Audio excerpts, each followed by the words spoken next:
মুহূর্তেই সবচেয়ে বড় খবর, দ্য বিগ ব্রেকিং নিউজ। আপনারা দেখছেন বারাসাত টিভি।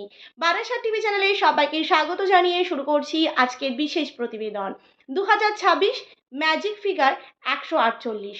আর বাংলার রাজনীতিতে ত্রিশঙ্কুর কিন্তু গুঞ্জন। 2026-এর বিধানসভা ভোট এখনো কিন্তু বাকি, কিন্তু হাওয়া বইতে শুরু করেছে আগে ভাগেই। 294 আসনের রাজ্যে ম্যাজিক ফিগার কিন্তু 148টি। আর তার আগেই কেন্দ্রীয় বাহিনী মোতায়েনের আলোচনা কিন্তু ঘিরে রাজনৈতিক তাপমাত্রা কিন্তু চড়ছে। প্রিয় দর্শক বন্ধু, আপনারা দেখছেন বারাসাত টিভি। বারাসাত টিভি চ্যানেলে নতুন দর্শক হয়ে থাকলে অবশ্যই চ্যানেলটিকে সাবস্ক্রাইব করে পাশে থাকুন নতুন নতুন ভিডিওর আপডেট পাওয়ার জন্য। ভিডিওটি ভালো লেগে থাকলে অবশ্যই লাইক করুন, শেয়ার করুন। আপনাদের মতামত অবশ্যই কমেন্ট বক্সে কমেন্ট করে জানান। প্রশ্ন একটাই, কমিউনিস্ট পার্টি অফ ইন্ডিয়া এবং ইন্ডিয়ার সেকুলার ফ্রন্ট জোট কি সত্যি ফেরার গল্প লিখতে পারবে কি, নাকি সবটাই আগাম উৎসব? সূত্র ভিত্তিক সম্ভাব্য সমীক্ষায় যে চিত্র ভেসে উঠছে তা হলো বাম শিবিরে কিন্তু 99টি আসন এবং ইন্ডিয়ান ন্যাশনাল কংগ্রেস 28টি এবং ইন্ডিয়ান সেকুলার ফ্রন্ট 10টি এবং দেখা যাচ্ছে যে ভারতীয় জনতা পার্টি অর্থাৎ বিজেপি কিন্তু 60টি আসন পেতে পারে সম্ভবত এবং অল ইন্ডিয়া তৃণমূল কংগ্রেস কিন্তু 92টি আসন এবং অন্যান্যরা কিন্তু 5টি আসন পেতে পারে সম্ভবত। অর্থাৎ কেউ কিন্তু 148-এর গণ্ডি ছুঁতে পারছে না। বাংলা কি তবে ত্রিশঙ্কুর মসনদ দিকেই কি তবে? এবং রাজনীতির অঙ্ক বলছে সরকার গঠনের দরকার হবে যোগ বিয়োগের জাদু, একেবারে অর্থাৎ যোগ এবং বিয়োগের কিন্তু জাদু। আর আদর্শের চেয়েও তখন কিন্তু গুরুত্বপূর্ণ হবে কে কাকে মানাবে। বাম হওয়া বাস্তব নাকি মনস্তত্ত্ব? সংখ্যালঘু অধ্যুষিত জেলাগুলিতে বাম এবং আইএসএফের তৎপরতা বেড়েছে।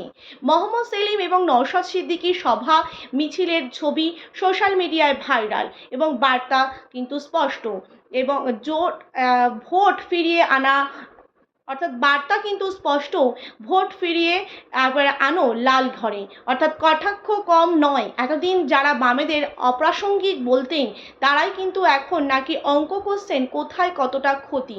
তৃণমূলের চাপ বৃদ্ধি কি তবে? অল ইন্ডিয়া তৃণমূল কংগ্রেস 92-তে যদি থামে সেটা হবে সব থেকে বড় ধাক্কা শাসক দলের জন্য এবং শাসক দলের বিরুদ্ধে ক্ষোভ, দুর্নীতি ইস্যু আর গ্রামীণ ভোটে সরে যাওয়া সমর্থন সব মিলিয়ে অপরাজেয় ভাবমূর্তি কিন্তু এখন প্রশ্নের মুখে। কটাক্ষ কিন্তু শোনা যাচ্ছে একেবারে দিদির দল এবার কি দ্বিতীয় বৃহত্তম হয়ে যাবে? বিজেপির হিসাব যেখানে দেখা যাচ্ছে ভারতীয় জনতা পার্টির 60 পেলে তারা থাকবে কিংমেকার সম্ভাবনায়। কেন্দ্রীয় বাহিনী আগাম এলে তার রাজনৈতিক বার্তাও কিন্তু কম নয়।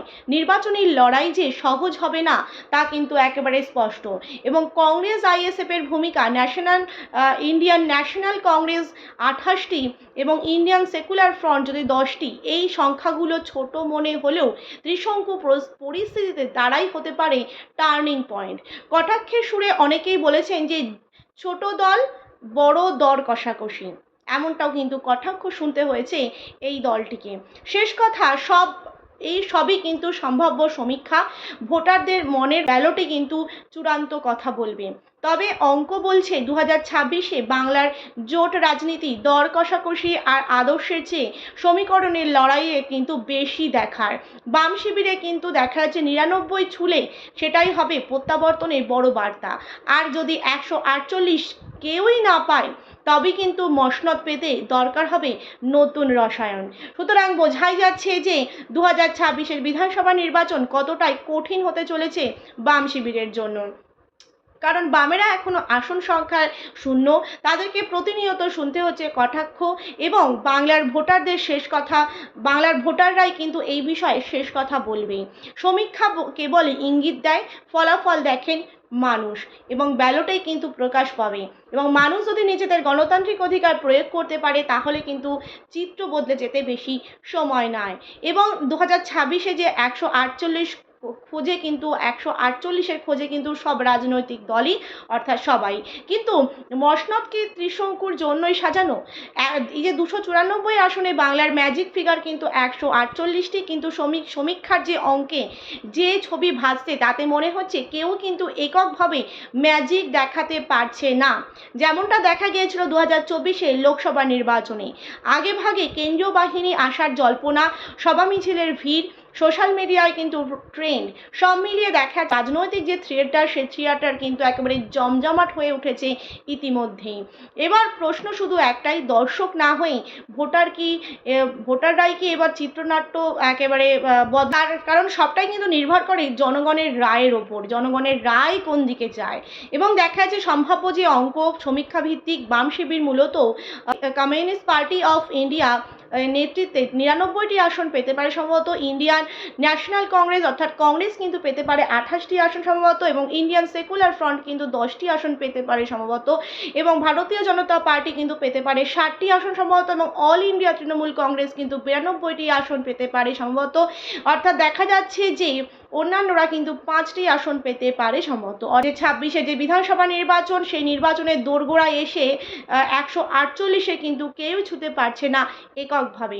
তাহলে বাংলার যে মসনদ, সেই মসনদ কি এবার ত্রিশঙ্কু বসবে, নাকি ফলাফলের রাতেই কিন্তু শুরু হবে আসল গণিত, যেখানে যোগ বিয়োগের আদর্শের চেয়ে গুরুত্বপূর্ণ হবে একেবারে আরামকে দাঁড়ায়? সেটাই কিন্তু দেখার বিষয়। এবং বাম হাওয়া অর্থাৎ সিপিআইএমে হাওয়া না হাওয়াই, সেটাই কিন্তু দেখার বিষয়। সংখ্যালঘু অধ্যুষিত জেলায় বাম আইএসএফের যে তৎপরতা চোখে পড়ার মতন। মোহাম্মদ সেলিম এবং নওশাদ সিদ্দিকীর মঞ্চ কিন্তু একসঙ্গে, তারা বার্তা একেবারে স্পষ্ট, ভোট ফিরিয়ে আনুন বা লাল ঘরে, এমনটাই কিন্তু তাদের স্লোগান শুনতে পাওয়া যাচ্ছে। কটাক্ষের সূত্রে অনেকেই বা কটাক্ষের সুরে অনেকেই বলছেন যে যাদের একসময় অতীত বলা হয়েছে, তারাই নাকি এখন ভবিষ্যতের অঙ্ক কষছে। সুতরাং দেখা যাচ্ছে যে 99-তে পৌঁছানোর জন্য সত্যিই কি 99টি যদি পৌঁছয় বামেরা, তাহলে কি সেটা হবে তাদের সব থেকে বড় কামব্যাক সিগন্যাল? 2026-এর যে বিধানসভা নির্বাচন, সেটা হবে সব থেকে বড় কঠিনতম লড়াই একেবারে সিপিআইএমের জন্য। তবে 99 আর 148-এর মধ্যে দূরত্বটা কিন্তু খুব কম নয়। সেখানে সেতু গড়তে হবে তাদের অন্যদের সমর্থনে, অর্থাৎ জোট কিন্তু একান্তই প্রয়োজন, যেটা কিন্তু একেবারে বাস্তবে হতে চলেছে। এবং তৃণমূলের কিন্তু 92 অপরাজেয় ভাবমূর্তিতে কিন্তু চির বলা যেতে পারে। এবং অল ইন্ডিয়া তৃণমূল কংগ্রেস যদি 92-এ থামে, তাহলে সেটা হবে তাদের সবচেয়ে বড় রাজনৈতিক বার্তা। এতদিন যে দলকে অনেকেই অপ্রতিরোধ্য ভাবতেন, তাদের জন্য এই যে অঙ্ক বেশ অস্বস্তিকর। এবং তৃণমূল বুঝে গিয়েছেন তাদের সংখ্যালঘু যে নেতৃত্ব বা নেতা, তারা কিন্তু এতটাই দুর্নীতি করে ফেলেছে বর্তমানে, শাসক দল তৃণমূলকে কিন্তু সিপিআইএমের থেকে একেবারে নেতৃত্বদের নেওয়া হচ্ছে বা নিচ্ছে, তারা দলে যোগদান করাচ্ছে। এরকমভাবে যে চিত্র আমরা দেখছি পশ্চিমবঙ্গ থেকে, তা কিন্তু বোঝাই যেতে পারে তৃণমূলের ভিত কিন্তু নড়ে গিয়েছে ইতিমধ্যে, তা কিন্তু আর বলার অপেক্ষা রাখে না। এবং বিরোধীরা কটাক্ষ করছেন, আসন যদি শক্তিশালী হয় তবে সংখ্যাটা এত নিচে কেন? অবশ্য শাসক দলের পক্ষে পাল্টা যুক্তি, সমীক্ষা ভোট নয়, শেষ কথা বলবেন মানুষ। বিজেপিও 60টি আসন পাবে এমনটাই কিংমেকার স্বপ্ন, বিজেপিরও কিন্তু কিংমেকারের স্বপ্ন। এবং ভারতীয় জনতা পার্টি কিন্তু 60 পেলে তারা কিন্তু সরাসরি সরকারে না এলেও কিংমেকার ভূমিকায় থাকতে পারে বলেই ধরা হচ্ছে। এবং কেন্দ্রীয় বাহিনী নিয়ে আগাম আলোচনার রাজনৈতিক বার্তা দিচ্ছে যে লড়াইটা নরম হবে না। কটাক্ষ শোনা যাচ্ছে যে দিল্লির হাওয়াও কি কলকাতায় বইবে, নাকি হুগলির বাতাসেই মিলিয়ে যাবে, সেটাই কিন্তু দেখার বিষয়।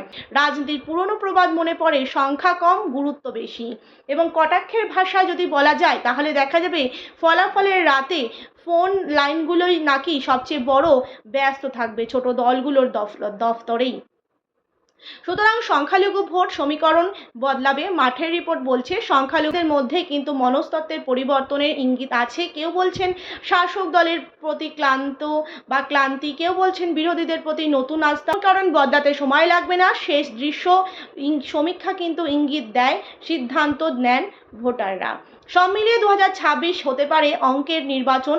148-এর ম্যাজিক ফিগার যদি কারো না হতে পারে, তাহলে কিন্তু শুরু হবে জোট রাজনীতির নতুন অধ্যায়। বামেদের সবশেষে দেখা যাচ্ছে, বামেরা যদি ঠিকভাবে লড়াই করতে পারে, মাঠের লড়াই, তাহলে দেখা যাবে যে কামব্যাকের বার্তা, প্রায় 99টি আসন পেতে পারে সম্ভবত। তৃণমূল কিন্তু 92টি আসন পেতে পারে সম্ভবত, চ্যালেঞ্জের সম্ভবত। এবং চ্যালেঞ্জের সঙ্গে একেবারে সরাসরি চ্যালেঞ্জ তৃণমূলের জন্য বিজেপিও কিন্তু 60টি সমীকরণের চাপ, কংগ্রেস কিন্তু আইএসএফের দর কষাকষির একেবারে কেন্দ্রবিন্দু। প্রিয় দর্শক বন্ধু, কটাক্ষ থাক, উচ্ছ্বাস থাক, শেষ পর্যন্ত গণতন্ত্রের রায় কিন্তু চূড়ান্ত। সমীক্ষা শুধু কিন্তু ট্রেলার, আসল সিনেমা কিন্তু মুক্তি পাবে ভোটের দিন। প্রিয় দর্শক বন্ধু, এই ছিল আমাদের আজকের প্রতিবেদন। ভিডিওটি ভালো লেগে থাকলে অবশ্যই লাইক করুন, শেয়ার করুন, আপনাদের মতামত অবশ্যই কমেন্ট বক্সে কমেন্ট করে জানান। নতুন দর্শক হয়ে থাকলে চ্যানেলটিকে সাবস্ক্রাইব করে পাশে থাকা বেল আইকনে ক্লিক করতে কিন্তু একদমই ভুলবেন না। ভিডিওটি ভালো লেগে থাকলে অবশ্যই লাইক করুন, শেয়ার করুন, আপনাদের মতামত অবশ্যই কমেন্ট বক্সে কমেন্ট করে জানান। আজকের মতন এই পর্যন্ত, ধন্যবাদ সকলকে।